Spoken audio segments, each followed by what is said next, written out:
और चलिए मेहमानों से आपको रूबरू करा देते हैं। गौरव मिश्रा, नेता भारतीय जनता पार्टी, हमारे साथ मौजूद हैं। गौरव जी का बहुत स्वागत है। उधर गौरव चाचरा जी हैं, प्रवक्ता हैं समाजवादी पार्टी से। गौरव भाई आपका भी बहुत स्वागत है। निरंजन पोद्दार जी, राजनीतिक विश्लेषक, हमारे साथ मौजूद हैं। निरंजन जी का बहुत स्वागत है। निरंजन पोद्दार जी, जमीयत उलेमा हिंद सुप्रीम कोर्ट पहुंचा है कि बुलडोजर कार्रवाई को रोका जाए। क्या है इसके पीछे की मंशा? अपराधी, गुंडों, मवाली, ये जो बहिष्वी दरिंदे हैं समाज में, इनका पक्ष लेने के लिए ये स्थिति क्यों आ गई?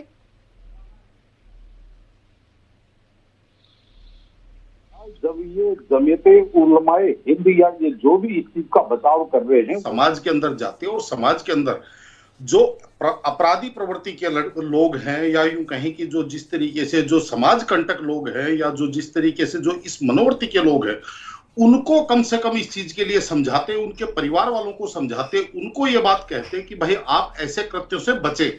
अगर वो उनको समझाते तो मेरे हिसाब से बुलडोजर की कार्रवाई की आवश्यकता ही नहीं पड़ती। और समाज के अंदर ऐसी जो घटनाएं हैं, उन घटनाओं के अंदर ये समझ लीजिए पुनरावृत्ति उनकी नहीं होती। लेकिन वास्तविकता ये है कि कहीं ना कहीं कि जिस तरीके से याकूब मेमन के जनाजे के अंदर लाखों की भीड़ इकट्ठी हो जाती है, या यूं कहें कि अपराधी का महिमा मंडन होना चालू हो जाता है, या अपराधी का बचाव जहां पे समाज करना चालू कर देता है, वहां समाज के अंदर ऐसी ही परिणति होगी। रही बात बुलडोजर के एक्शन की, तो देखिए सुनील जी, निश्चित रूप से एक चीज से कोई इनकार नहीं कर सकता, और वो ये है कि कई बार क्या होता है कि अनाज के साथ घुन भी पिसता है। कई बार जिस तरीके से शासन प्रशासन वो निष्ठुर होता है, और वो कई बार ऐसे लोगों के ऊपर भी कार्रवाई कर देता है, अति उत्साह में कहिए, या एक जिसको कहते हैं कि अपने नंबर बनाने के लिए कहिए, तो उसके ऊपर सरकार अगर मॉनिटरिंग रख करके, और अगर अपराधियों के ऊपर ही ये, यानी कि जो इस चीज के लिए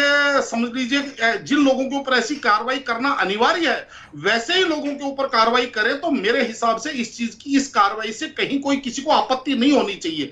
और आपत्ति उन लोगों को होनी चाहिए जिनकी मनोवृत्ति अपराध जैसी है, जिनकी मनोवृत्ति समाज के अंदर कहीं ना कहीं समझ लीजिए विघ्न डालने वाली है, जो शांति के उपासक ना होकर के जो आप ये समझ लीजिए केवल और केवल अपराध के उपासक है, उन लोगों को इस चीज की चिंता होनी चाहिए। और कहीं ना कहीं जिस तरीके से आप ये देखिए कि जो लोग भी सुप्रीम कोर्ट गए हैं और इस बुलडोजर के बारे में जो इसका बचाव कर रहे हैं, या अपराधियों का बचाव कर रहे हैं, कहीं ना कहीं इससे उनके भी मानसिकता परिलक्षित होती है। क्योंकि सुनील जी देखिए, निश्चित रूप से मैं आपको एक चीज बताऊं कि कोई भी कानून, कोई भी चीज, कानून किसके लिए बना है? कानून समाज में शांति के लिए बना है। कानून जो बना है वो समाज के अंदर लोग शांति से और जिसको कहते हैं सद्भाव से रहे, उसके लिए बना है। लेकिन अगर कोई उसके अंदर खलल डालता है, और कई बार देखिए आपको मैं बताऊं, जो पुलिस वाले हैं उनसे भी जब बात होती है तो वो भी ये बात कहते हैं कि हमारे को कई बार कानून व्यवस्था स्थापित करने के लिए कानून से बाहर जाकर के भी काम करना पड़ता है। और मेरा ये मानना है सुनील जी, मैं आपको स्पष्ट तौर पे बात बताऊं कि अगर किसी चीज के अंदर, अगर समाज के अंदर शांति आती है, यानी कि दूसरी भाषा में ये कहें कि अच्छा वैद्य वही है, मैं ये कहता हूं अच्छा वैद्य वही है कि जो आप ये समझ लीजिए जहर से भी अगर इलाज करता हो, अगर आदमी को स्वस्थ करता हो, जहर देकर के भी अगर आदमी को स्वस्थ किया जा सकता है, वो जहर नहीं माना जाता, वो जहर दवाई माना जाता है। जी निरंजन पोद्दार जी, जिलानी साहब तो और 4 कदम आगे निकले, उन्होंने कहा मासूम मुसलमानों पर चल रहा है। बताओ है ऐसा है सुनील जी, जिसकी जितनी सोच है उसकी उतनी अप्रोच है। आप इस चीज को समझ के चलिएगा। आप मुझे एक बात बताइए कि जिस तरीके से उत्तर प्रदेश 2017 से पहले एक संगठित अपराध के चंगुल में फंसा हुआ था, हर एक क्षेत्र के अंदर माफिया राज चलता था, पैरेलल सत्ताएं चलती थी, क्या उस टाइम कानून काम नहीं करता था?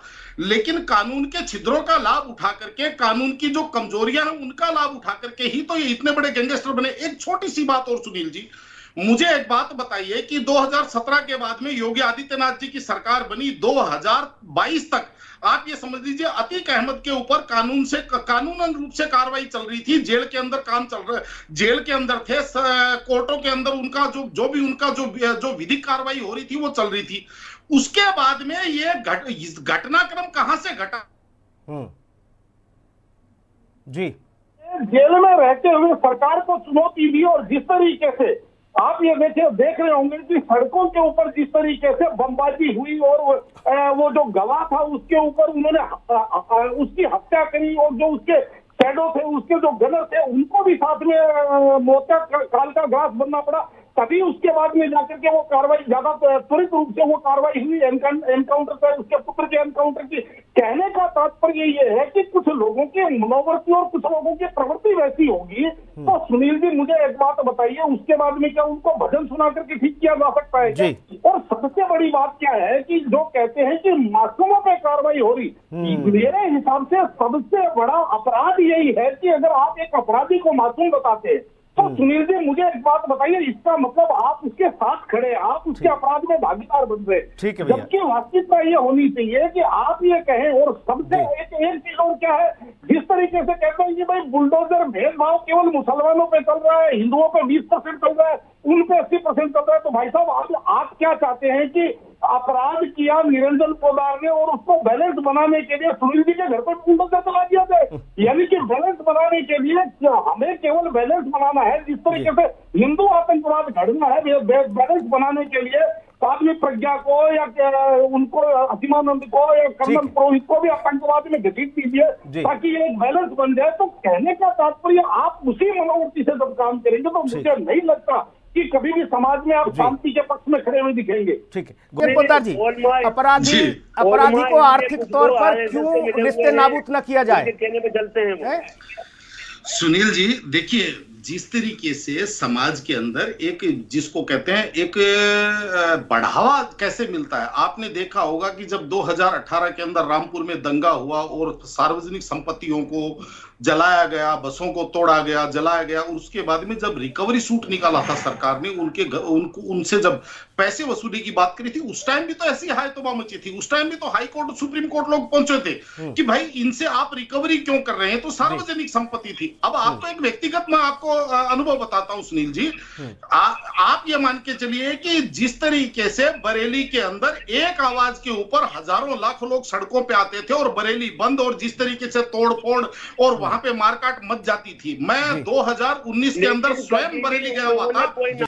उस टाइम ऐसे ही मौलाना तौकीर रजा ने ऐलान किया था कि सड़कों पे निकलिए और ईंट से ईंट बजाइए, लेकिन आप यकीन मानिए वहां से डर के मारे जिसके यहां मैं रुका हुआ था उन्होंने मुझे फटाफट भेज दिया, कह रहे हैं अब कर्फ्यू लग जाएगा। लेकिन वास्तविकता यह थी कि उस दिन कुछ भी नहीं हुआ, सब कुछ शांति थी। आपको पता है क्यों? बाद में पता चला वो इसलिए कि लोगों ने अपने बच्चों को कमरे में बंद कर करके ताले लगा दिए कि भाई तुम तो बाहर जाकर के बस चला के आ जाओगे, योगी जी की सरकार है और वो तुम्हारे हमारी जमीन बिकवा करके पैसे वसूली करेंगे बस चलाने के लिए। तो कहने का तात्पर्य ये है कि अगर किसी वो कहते हैं ना बिना न माने तो जन्नत बोले राम सको तब भय भी न होए न प्रीत, आप इस चीज को समझिए। बहुत शुक्रिया चर्चा में जुड़ने के लिए, बहुत धन्यवाद खास कार्यक्रम में।